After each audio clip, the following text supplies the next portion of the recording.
Hi friends, ಎಲ್ಲಿ ನೋಡಿದ್ರು ಕತ್ಲು. ಈ ಕತ್ಲಲ್ಲಿ ನಾವು ಎಲ್ಲಿ ಹೋಗ್ತಿದೀವಿ ಅಂತ ಅನ್ಕೊಂಡಿದ್ದೀರಾ? ನೋಡ್ತಾ ಇರಿ, ನಿಮಗೆ ಗೊತ್ತಾಗುತ್ತೆ. ಈ ಪ್ಲೇಸ್ಗೆ ಹೋಗೋದು ಅಂದ್ರೆ ನಂಗೆ ತುಂಬಾನೇ ಇಷ್ಟ. ನಾನು ತುಂಬಾ ಇಷ್ಟಪಟ್ಟು ಹೋಗೋ ಜಾಗ ಇದು.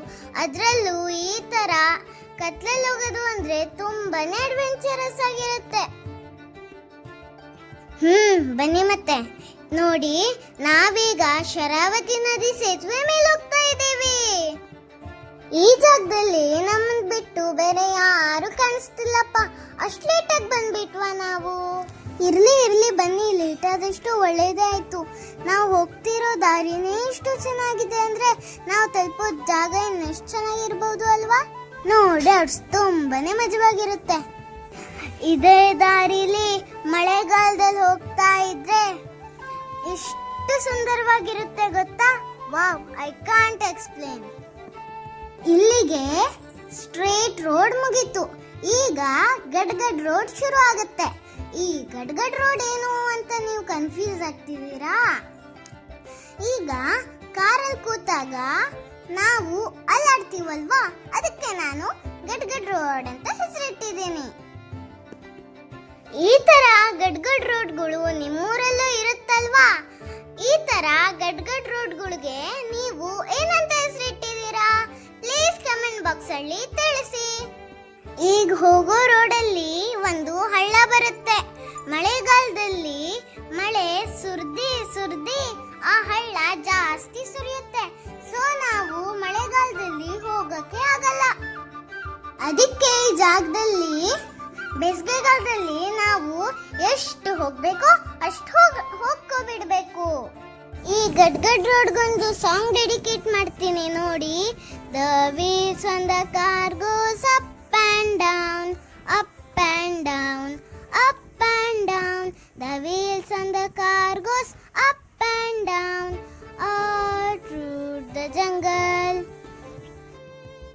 ಅಯ್ಯೋ, ಈ ಹುಡುಗಿ ಏನಪ್ಪ ವಿಷಯ ಹೇಳೋದ್ ಬಿಟ್ಟು ಹಾಡಾಡ್ತಾ ಕೂತಿದ್ದಾಳೆ ಅಂತ ಅನ್ಕೋಬೇಡಿ. ನಾವೀಗ ವಿಷಯಕ್ಕೆ ಬರೋಣ. ಹಬ್ಬ, ಅಂತೂ ಇಂತೂ ನಮ್ಮ ಡೆಸ್ಟಿನೇಷನ್ಗೆ ರೀಚ್ ಆಗಿಬಿಟ್ವಿ. ಇದು ನಂದು ಫೇವ್ರೆಟ್ ಪ್ಲೇಸು. ಈ ಜಾಗಕ್ಕೆ ಬಂದರೆ ಏನೋ ಒಂಥರ ಸಮಾಧಾನ ನನಗೆ.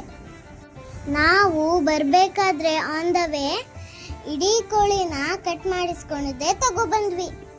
ನಾನು ಅಮ್ಮನ ಸಪೋರ್ಟ್ ತಗೊಂಡು ತಂದೂರಿಗೆ ಏನೇನು ಬೇಕೋ ಅವೆಲ್ಲ ಇಂಗ್ರೀಡಿಯೆಂಟ್ಸ್ನು ತಗೊಂಡು ಒಂದು ಪಾತ್ರೆಲಿ ಹಾಕ್ತಾ ಇದ್ದೀವಿ. ಏನೇನು ಇಂಗ್ರೀಡಿಯೆಂಟ್ಸ್ ಬೇಕಾಗುತ್ತೆ ಅಂದರೆ 2 ಲಿಂಬೆಹಣ್ಣು, ಸ್ವಲ್ಪ ಗರಂ ಮಸಾಲ ಪೌಡರು, ಸ್ವಲ್ಪ ಚಿಲ್ಲಿ ಪೌಡರು, ರುಚಿಗೆ ತಕ್ಕಷ್ಟು ಉಪ್ಪು, ತಂದೂರಿ ಮಸಾಲ ಪೌಡರು, ಧನಿಯಾ ಪೌಡರು, ಹಳದಿ powder, meet masala powder, pepper powder, ಶುಂಠಿ ಬೆಳ್ಳುಳ್ಳಿ ಪೇಸ್ಟು ಹಾಗೂ ಸ್ವಲ್ಪ ಎಣ್ಣೆ. ಅವಶ್ಯಕತೆ ಬಿದ್ದರೆ ಮೊಟ್ಟೆ ಮತ್ತೆ ಕಾರ್ನ್ಫ್ಲವರ್ನ ಆಡ್ ಮಾಡ್ಕೋಬಹುದು. ಈ ಎಲ್ಲ ಇಂಗ್ರೀಡಿಯೆಂಟ್ಸ್ನ ಚೆನ್ನಾಗಿ ಕಲಸಿ ಇಡೀ ಕೋಳಿನ ತಂದು ಅದು ಮಸಾಲೆ ಹಾಕೊಳ್ಳೋಕ್ಕೆ ಅಲ್ಲಲ್ಲಿ ಕುಯ್ದು ಮಸಾಲೆನ ಹಾಕಬೇಕು.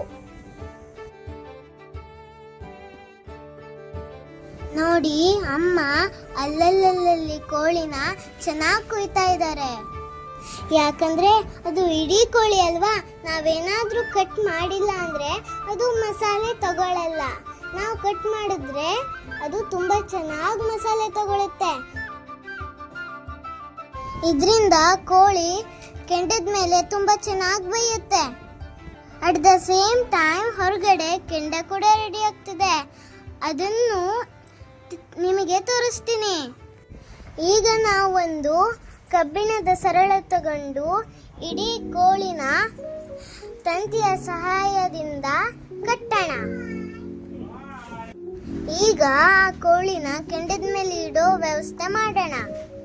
ಕೋಳಿನ ಕೆಂಡದ ಮೇಲೆ ಹಾಗೆ ಬೇಯಿಸ್ತಾನೆ ಇರೋಣ. ಕೋಳಿ ಒಂದೇ ಕಡೆ ಬೇಯ್ತಿದೆ ಅನ್ನೋಕ್ಕೋಸ್ಕರ ಕಬ್ಬಿಣದ ಸರಳನ್ನ ಆಗಾಗ ತಿರುಗಿಸ್ತಾನೆ ಇರೋಣ. ಇದರಿಂದ ಎಲ್ಲಾ ಕಡೆ ಕೋಳಿ ಬೇಯ್ತಾ ಇರುತ್ತೆ. ವಾವ್, ಕೆಂಡ ಮಾತ್ರ ನಿಗಿ ನಿಗಿ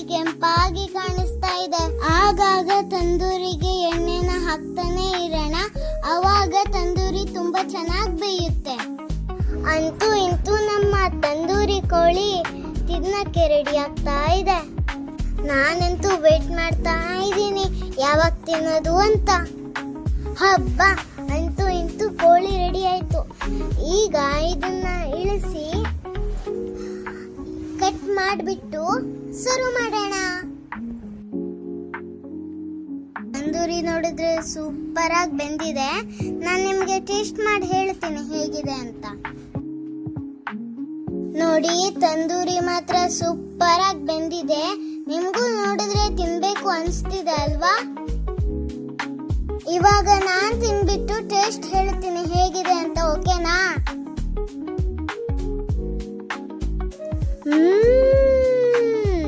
ಸೋ ಯಮ್ಮಿ, ಸೋ ಟೇಸ್ಟಿ. ಬಲ್ಲವನೇ ಬಲ್ಲ ಚಿಕನ್ ತಂದೂರಿ ರುಚಿಯ. ನೀವು ಕೂಡ ಇದೇ ತರ ಟ್ರೈ ಮಾಡಿ guys. Thank you for the watching. Bye by.